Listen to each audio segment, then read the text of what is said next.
राधे राधे, जय श्रीमन नारायण, हरे कृष्णा। कैसे हैं आप लोग?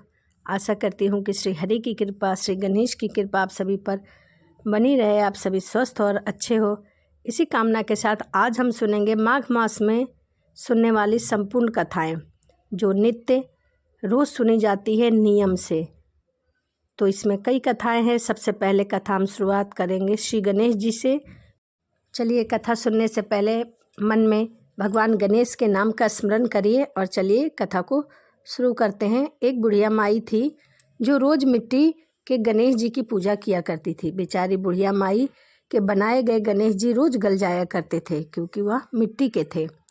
उसके घर के सामने एक सेठ जी का मकान बन रहा था। बुढ़िया माई सेठ जी के मकान पर जाकर मकान बनाने वाले कारीगरों से कहती है, भैया, मेरे लिए मिट्टी के बनाए गए गणेश जी तो मैं रोज़ बनाती हूँ, परंतु वह गल जाते हैं। आप मेरी पूजा के लिए एक पत्थर के गणेश जी बनवा दो, आपकी बहुत कृपा होगी। मकान बनाने वाला कारीगर बोला, जितनी देर में मैं तेरा गणेश जी बनाऊंगा उतनी दूर में मैं सेठ की एक तरफ की दीवार पूरी कर दूंगा। बुढ़िया माई यह सुनकर बहुत दुखी हुई और मन से दुखी होकर वह अपने घर वापस चली गई। दीवार पूरी करते करते शाम हो गई, परंतु दीवार बनने से पहले ही टेढ़ी हो जाया करती थी। शाम को जब सेठ जी आए और पूछा कि आज तुम लोगों ने कितना काम किया है, तब मकान बनाने वाले कारीगर ने बुढ़िया माई की सारी बातें बताई। तब सेठ जी ने बुढ़िया माई से जाकर कहा, माई, हमारी दीवार सीधी कर दो तो हम तुम्हें सोने के गणेश जी बनवा देंगे। गणेश जी ने यह सुनते ही सेठ जी की दीवार को सीधी कर दी। सेठ जी की दीवार अब सीधी हो गई। सेठ जी ने बुढ़िया माई को पूजा करने के लिए सोने के गणेश जी बनवा कर दिए। गणेश जी की कृपा से बुढ़िया माई बहुत प्रसन्न हुई और भगवान गणेश की महिमा उन पर बनी रही। हमारे गणपति बाबा, जो भी कोई भक्त सच्चे मन से उनकी आराधना करते हैं, उन्हें याद करते हैं, तब वह उनके घर में धान की ढेरी लगा देते हैं। तो यह गणेश भगवान की असीम कृपा उन पर बनी रहती है। तो प्रेम से बोलिए, गणपति बप्पा की जय। आइए अब हम सुनते हैं कथा नंबर 2, कुम्हार की कथा, जिसने भगवान श्री कृष्ण की भक्ति करके मुक्ति पाली थी। श्री कृष्ण और कुम्हार की कथा। एक बार की बात है, मैया यशोदा प्रभु श्री कृष्ण की उल्लाहना से तंग आ गए थे, क्योंकि रोज़ रोज़ कोई ना कोई ऐसा कार्य कर देते थे जो कोई ना कोई उनके यहाँ उल्लाहना लेकर आता था। श्री कृष्ण की माँ यानी कि माँ यशोदा इससे तंग आ गई थी और छड़ी लेकर श्री कृष्ण की ओर दौड़ी। जब प्रभु ने अपने मैया को क्रोध में देखा तो वह अपना बचाव करने के लिए एक कुम्हार के पास जा पहुंचा। कुम्हार तो अपनी मिट्टी के घड़े बनाने में व्यस्त था, लेकिन जैसे ही कुम्हार ने कृष्ण को देखा तो वो बहुत प्रसन्न हुआ। कुम्हार जानता था कि श्री कृष्ण साक्षात परमेश्वर हैं। तब प्रभु ने कुम्हार से कहा, कुम्हार जी, आज मेरी मैया मुझ पर बहुत क्रोधित है। मैया छड़ी लेकर मेरे पीछे पीछे आ रही है, भैया मुझे कहीं छिपा लो। तब कुम्हार ने श्री कृष्ण को एक बड़े से मटके के नीचे छुपा दिया। कुछ ही क्षणों में मैया यशोदा वहां आ गई और कुम्हार से पूछने लगी, क्या तूने मेरे कन्हैया को देखा है? क्या कुम्हार ने कह दिया कि नहीं, मैंने तुम्हारे कन्हैया को नहीं देखा। श्री कृष्ण यह सब बातें बड़े घड़े के नीचे से छुपकर सुन रहे थे। मैया तो यहाँ से चली गई। अब श्री कृष्ण कुम्हार से कहने लगे, कुम्हार जी, यदि मैया चली गई हो तो मुझे घड़े से बाहर निकालो। कुम्हार बोले, ऐसे नहीं निकालूंगा प्रभु, पहले मुझे 84 लाख योनियों के बंधन से मुक्त करने का वचन दो। भगवान मुस्कुराए और कहा कि ठीक है, मैं तुम्हें 84 लाख योनियों से मुक्त करने का वचन देता हूँ। भगवान बोले, अब तो मुझे इस घड़े से बाहर निकाल दो। कुम्हार कहने लगा, मुझे अकेले नहीं प्रभु जी, मेरे सभी परिवार को 84 लाख योनियों के बंधन से मुक्त करने का वचन दे दो तो मैं आपको इस घड़े से बाहर निकाल दूंगा। प्रभु जी कहते हैं, चलो ठीक है, इनको भी 84 लाख योनियों के बंधन से मुक्त होने का मैं वचन देता हूँ। अब तो तुम मुझे घड़े से बाहर निकाल दो। अब कुम्हार कहता है, बस प्रभु जी, एक विनती और है, उसे भी पूरा करने का वचन दे दो। आ गए। तो ही मैं तुम्हें घड़े से बाहर निकाल दूंगा। भगवान बोले, वह भी बता दो क्या कहना चाहते हो। कुम्हार कहने लगा, प्रभु जी, जिस घड़े के नीचे आपने मुझे छुपा लिया है उसकी मिट्टी मेरे बैलों के ऊपर लाद के लाई गई है। मेरे इन बैलों को भी 84 लाख के बंधन से मुक्त करने का वचन दो।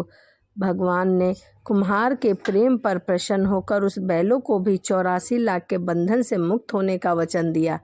प्रभु बोले, अब तो तुम्हारी कोई इच्छा नहीं है जो मैंने पूरी नहीं की, अब तो मुझे घड़े से बाहर निकाल दो। अब कुम्हार कहता है कि अभी नहीं भगवान, बस एक अंतिम इच्छा और बची है, उसे भी पूरा कर दीजिए। जो भी प्राणी हम दोनों के बीच के इस संवाद को सुनेगा वह भी 84 लाख योनियों से मुक्त हो जाएगा। यह वचन आप मुझे दे दो, मैं आपको इस घड़े से बाहर निकाल दूंगा। कुम्हार की प्रेम भरी बातों को सुनकर प्रभु बहुत खुश हुए और कुम्हार की इस इच्छा को पूरा करने का वचन दिया। फिर कुम्हार ने बाल श्री कृष्ण को घड़े से बाहर निकाल दिया, उनके चरणों में साष्टांग प्रणाम किया और श्री कृष्ण जी के चरण धोए और चरणामृत पिया। फिर पूरी झोपड़ी में चरणामृत का छिड़काव किया और प्रभु जी के गले लगकर इतना रोए कि प्रभु में ही विलीन हो गए। प्रिय भक्तों, जरा सोचिए, जो बाल श्री कृष्ण 7 कोस लंबे चौड़े गोवर्धन पर्वत को अपनी उंगली पर उठा सकते हैं, तो क्या वह एक घड़ा नहीं उठा सकते थे। लेकिन बिना प्रेम रिझे नहीं नटवर नंद किशोर। कोई कितना भी यज्ञ करे, अनुष्ठान करे, कितना भी दान करे, चाहे कितनी भी भक्ति करे, लेकिन जब तक मन में प्राणी मात्र के लिए प्रेम नहीं होगा प्रभु श्री कृष्ण नहीं मिल सकते। तो इसीलिए भगवान की भक्ति इस महीने में हमें ज़्यादा से ज़्यादा करना चाहिए। कहा जाता है कि माघ का महीना कथा सुनने, भक्ति करने, श्री कृष्ण की सेवा करने और स्नान करने के लिए अति उत्तम माना गया है। तो आइए अब हम सुनते हैं भगवान शिव की कथा।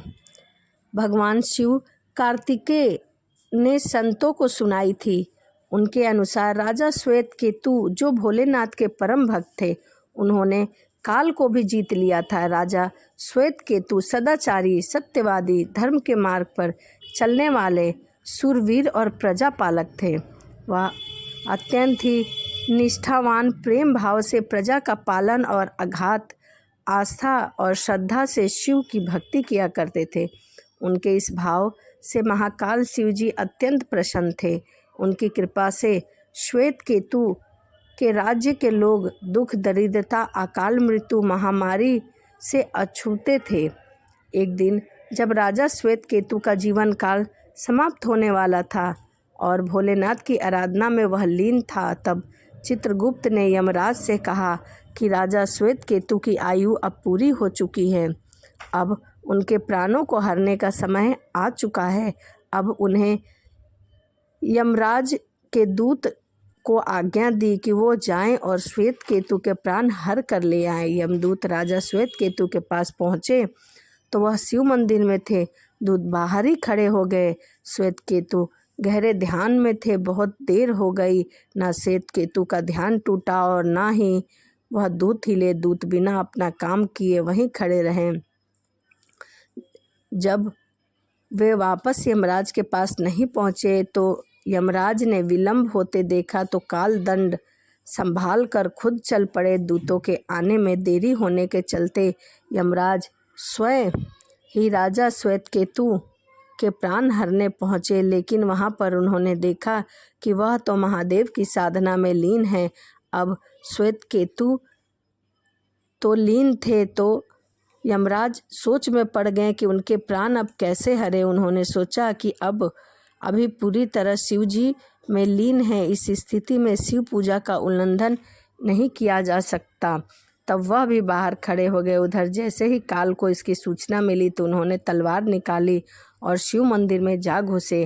काल ने देखा कि राजा श्वेत केतु अभी भी भगवान शिव में लीन हैं, उनके लिंग के सामने बैठे ध्यान मग्न है। वह झटपट आगे बढ़ा और जैसे ही उसने राजा श्वेत केतु का सिर काटने के लिए तलवार उठाई, भगवान शिव ने अपना तीसरा नेत्र खोलकर काल की ओर देखा।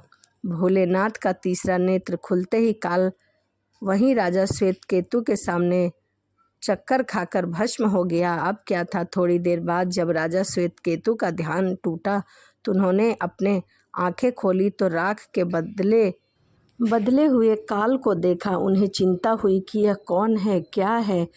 श्वेतकेतु ने भगवान शिव से पूछा, भोलेनाथ, ये मेरे स्वामी, यह किसकी राख है?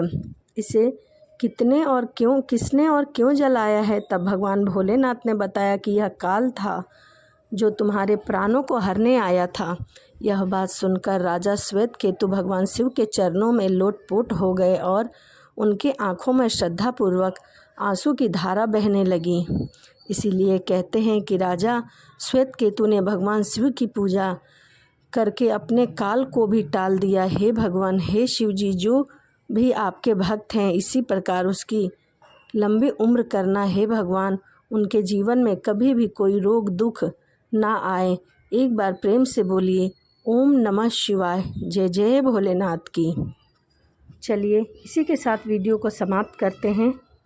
इस वीडियो में मैंने सुनाया आपको सर्वप्रथम गणेश जी की कहानी, दूसरा श्री कृष्ण की कहानी और तीसरा कालों के काल महाकाल भगवान शिव की कहानी। तो चलिए इसी के साथ वीडियो को समाप्त करते हैं और मिलते हैं अगली वीडियो में। राधे राधे, जय श्रीमन नारायण, हरे कृष्णा।